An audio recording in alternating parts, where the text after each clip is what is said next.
क्या NCERT board के लिए इंपॉर्टेंट है? बिल्कुल है। क्या एनसीईआरटी जेईई मेन के लिए इंपॉर्टेंट है? बिल्कुल है। क्या एनसीईआरटी नीट के लिए इंपॉर्टेंट है? बिल्कुल इंपॉर्टेंट है। क्या है हम सुनते हुए आए हैं? बिल्कुल सुनते हुए आए हैं। यानी कि एनसीईआरटी पढ़नी चाहिए, बिल्कुल पढ़नी चाहिए। पर जैसा कि आपने थंबनेल में देखा होगा, ये लड़ाई हो रही है कि एनसीईआरटी, मैंने बोला बोर्ड वर्सेस जेईई या नीट की तैयारी अगर आप कर रहे हैं तो इसमें क्या अंतर है? बहुत बड़ा अंतर है जो बच्चे कई बार समझ नहीं पाते हैं, वो आपको समझना बहुत इंपॉर्टेंट है। वो क्या अंतर है वो मैं आपको समझाना चाहता हूं। पहले उसको अपन सिलसिलेवार समझेंगे। अच्छा वीडियो है, काम का वीडियो है। मैंने आपके लिए एग्जांपल्स भी निकाले हैं कि एनसीईआरटी में के पेज से कैसे जेईई या नीट में सवाल आते हैं और कैसे बोर्ड्स में सवाल आते हैं। उस अंतर को समझना इंपॉर्टेंट है ताकि जब आप उसे पढ़ें तो आप उस प्रक्रिया को समझ पाएं कि हमें एनसीईआरटी को कैसे पढ़ना है। अगर मैं बोर्ड की तैयारी कर रहा हूं और अगर मैं बोर्ड प्लस नीट या बोर्ड प्लस जेईई मेन की तैयारी कर रहा हूं तो मेरा पढ़ने का तरीका अलग होना चाहिए। खाली बोर्ड के लिए पढ़ रहे हैं तो अलग बात है, पर दोनों के लिए पढ़ रहे हैं तो बात बहुत अलग है। तो मैं ये कहना चाहता हूं आपको कि एनसीईआरटी में बोर्ड के लिए पढ़ने का तरीका बिल्कुल अलग है और अगर आप नीट या जेईई मेन की तैयारी कर रहे हैं तो तरीका बिल्कुल अलग है। जाहिर सी बात है, नीट के लिए तो एनसीईआरटी रामबाण है, जेईई मेन में केमिस्ट्री बहुत इंपॉर्टेंट है। जाहिर सी बात है, केमिस्ट्री फिर physics, chemistry is important then physics NCERT के पर्सपेक्टिव से आपको कह रहा हूं, देन मैथ्स, क्योंकि मैथ्स तो अगेन प्रैक्टिस है।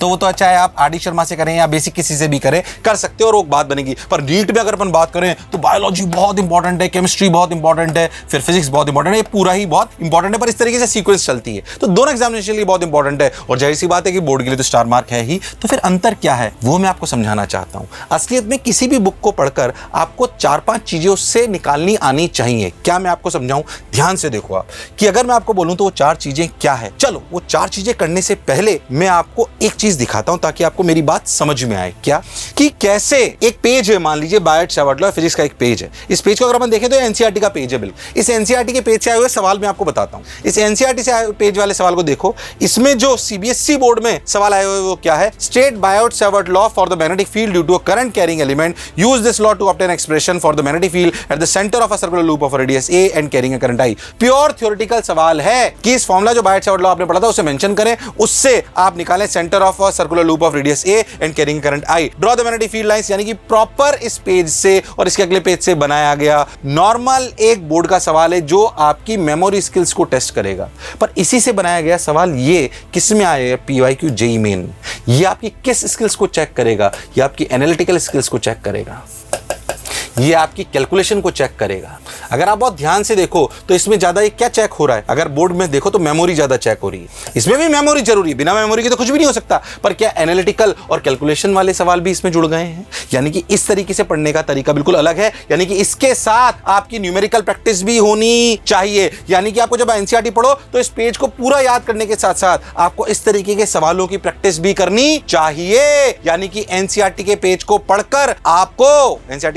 पढ़कर आपको रियलिटी में सवाल बनाने भी आने चाहिए। एक आध एग्जांपल और बताता हूं, तीनों सब्जेक्ट के बनाता हूं, तुम्हारा कॉन्फिडेंस बढ़ जाएगा कि अच्छा ऐसा होता है। देखो एक और page, magnetic force on a wire, अगर आप बहुत ध्यान से देखो तो आपको समझ में आएगा। फिर से वही पूछा, 2 long straight parallel conductors carry study currents in opposite direction. ये बोर्ड में पूछा गया है कि मेनली मेमोरी को टेस्ट कर रहा है। बिल्कुल क्या ऐसा ही ये सवाल अगर आप देखो तो इसी पे बेस्ड जो सवाल आपके जिससे न्यूमेरिकल बन सकता है वो किसमें पूछा गया है? पीवाईक्यू नीट 2016 में पूछा गया है ये सवाल पूछा गया है जो मैं आपको बता रहा हूं, ये इसी पेज से। पर क्या सिर्फ इस पेज को पढ़कर ये सवाल कर पाओगे? नहीं, इसके लिए आपकी कैलकुलेशन होनी चाहिए, एनालिटिकल स्किल्स आपकी होनी चाहिए, असर्शन रीजनिंग आपकी होनी चाहिए, तभी आप इस तरह की असर्शन रीजन को सॉल्व कर पाओगे। यानी कि इस पेज से इस तरह की प्रैक्टिस होगी तब आप नीट या जेईई को क्लियर कर पाओगे। या फिर आपको खुद को सवाल बनाने आने चाहिए, आपको खुद को सवाल बनाने आने चाहिए। सर ऐसे पेज हमें कहां मिलेंगे? पहली बात, आपको खुद को ऐसे सवाल, ये याद रखना कि आपको ऐसे सवालों की प्रैक्टिस ऐसे पेज से बनाकर करनी आनी चाहिए। अगर नहीं आती है तो मोशन ने पूरे की पूरी एक एनसीईआरटी बुक बनाई है जिसमें हर पेज के बाद हर पेज एनसीईआरटी का और इधर की इधर साइड में इसके पूरे के पूरे सवाल उस पेज से बनाए गए हैं जेईई और नीट को ध्यान में रखते हुए। ये पूरा काम हम कर चुके हैं। नहीं भी आपको नहीं लेना है तो भी, पर ये याद रखना कि आपको ऐसे सवाल करने हैं, क्योंकि अंतर मैं आपको साफ साफ समझा रहा हूं। इसीलिए बोल रहा हूं कि एनसीईआरटी पढ़ने का तरीका बोर्ड और जेई या नीट के एग्जामिनेशन के बिल्कुल डिफरेंट है, आपको नए सवाल बनाने आने चाहिए। और देखो, और एग्जांपल बताता हूं आपको, देखो ध्यान से कैसे, फिर से देखो, SN1 रिएक्शन है, अगर मान लीजिए केमिस्ट्री की बात करें तो देखो इस SN1 रिएक्शन में कम समझता हूं थोड़ा इसमें, तो भाई ऐसा एक पेज है, इसमें सवाल पूछा गया benzyl chloride is highly reactive towards SN1 CBSC reaction, तो भाई इसको आपको एक्सप्लेन करना है, ये बोर्ड का सवाल है। EIPMT में 2010 में ऐसा सवाल आया था, which one is the most reactive SN1। अब ये अगर ध्यान से देखो तो ये तो थ्योरेटिकल सवाल हो गया बिल्कुल, पर ये थ्योरेटिकल सवाल हो गया अगर आप बहुत ध्यान से देखो तो, पर ये वाला ऐसा समझो कि इसमें आपको डीप डाइव करना पड़ेगा कि कौन है SN1 रिएक्शन का, तो आपको चारों में से पता होना चाहिए, है कि नहीं। तो ये आपकी थ्योरेटिकल नॉलेज को चेक कर रहा है, ये आपकी एनालिटिकल स्किल्स की आप एनालाइज कर पा रहे हो कि नहीं कर पा रहे। एनालाइज करने पर ही कर पाओगे, एनालाइज करने पर ही कर पाओगे, जिसे अपन एनालिटिकल बोलते हैं, ठीक है। ऐसे ही अगर अपन देखें तो आपको फिर एक और केमिस्ट्री का एग्जांपल लेता हूं, शायद एग्जांपल ज्यादा ले रहा हूं, छोड़ते हैं, एक बायो का ले लेता हूं, बचाओ मैंने बहुत सारे निकलवाए थे ताकि आपको बात समझ में आए। एजेंट ऑफ पॉलिनेशन, अगर हम बायो में देखें, आ जाइए भाई, आ जाइए बायो में, देखिए क्या करना है। देखो ये वाला एक पेज है जो पॉलिनेशन पे बात है, उस पर ऐसा सवाल पूछा गया CBSC में, study the diagram given below, पूरा डायग्राम दे दिया, the given diagram shows 3 methods of pollen transfer in plants, what are the technical terms of use, तो आपको ये पूरा याद होना चाहिए। अगेन 100% मेमोरी बेस्ड, ठीक है। पर जिस तरीके का सवाल PYQ नीट 2020 में आया हुआ है, विंड एंड वाटर, तो बेसिकली आपने जो पढ़ा था वो आपको मेमोरी भी टेस्ट कर रहा है आपकी, सही बताऊं तो मेमोरी तो टेस्ट कर ही रहा है कि आपको याद है कि नहीं है, पर आपको उसमें से याद होना चाहिए कि क्या था और क्या नहीं था, जिसे अपन प्रैक्टिकली सही बताएं तो रीजनिंग कहते हैं। अगर आप बहुत ध्यान से देखो तो जो इसका सेकंड पैरामीटर है वो है रीजनिंग, कि आपको रीजनिंग पता होनी चाहिए वास्तविकता में कि अच्छा मुझे याद तो था ही साथ मुझे ये पता था कि किसमें क्या क्या हो रहा है, तो रीजन है उसका कि अच्छा, तो रीजनिंग वाली स्किल्स भी आपकी होनी चाहिए, एनालिटिकल स्किल्स भी आपकी होनी चाहिए। तो अगर मैं आपको बहुत अच्छे से समझाऊं, फिर से आपके पास इस तरीके के सवाल होने चाहिए, जो कि मोशन एक NCERT की बुक्स जो आप बच्चे जिसको बहुत प्यार भी दे रहे हैं, और सिर्फ इसलिए नहीं कि प्रोडक्ट के रूप में सिर्फ कोई मैं सेल्समैन की तरह से लेके आया हूं, बट वास्तविकता में वो बहुत अच्छा बनाया, बहुत अच्छी उसके साथ टीम ने मेहनत करी है, बच्चों को बहुत उससे फायदा हो रहा है।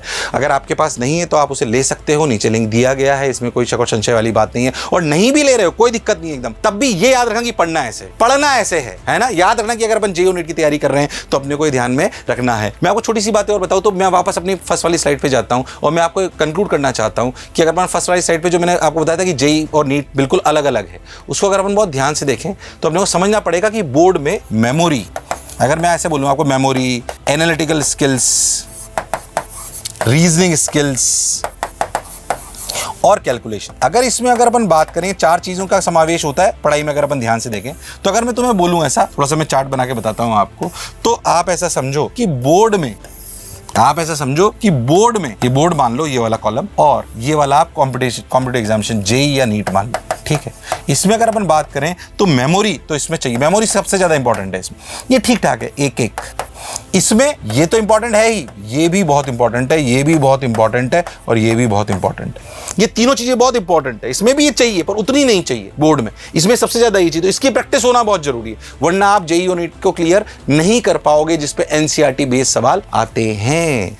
क्या अब हम NCERT को 2 अलग अलग तरीके से पढ़ने की कला को समझ गए हैं? अगर आप NCERT पढ़ रहे हो तो आपको रियलिटी में कैसे उसमें JEE और नीट के सवाल आएंगे ये बनाना आना चाहिए। ऐसे बहुत सारे छोटे छोटे बारीक वीडियो हम आपके लिए लेके आएंगे ताकि आपकी पढ़ाई बहुत अच्छी होती रहे, क्योंकि मोशन का ध्येय है और व्यक्तिगत मेरा भी ध्येय है कि मेरी तरह एवरेज बच्चा, हर एवरेज बच्चा सिलेक्ट होना चाहिए। उसे बस बारीक बातें पता नहीं होती, उसे खुद की कमियां पता नहीं पड़ती, कोई ढंग से बताने वाला हो, सोचकर बताने वाला हो तो समझ जाता है और कर जाता है। तो आशा करता हूं कि तुम NCERT वैसे ही पढ़ोगे। लिख दो हाँ सर हम NCERT वैसे ही पढ़ेंगे, पक्का? हाँ सर लिखो तो फिर फटाक से। चलो, तो मुझे सुनने के लिए बहुत बहुत धन्यवाद, थैंक यू।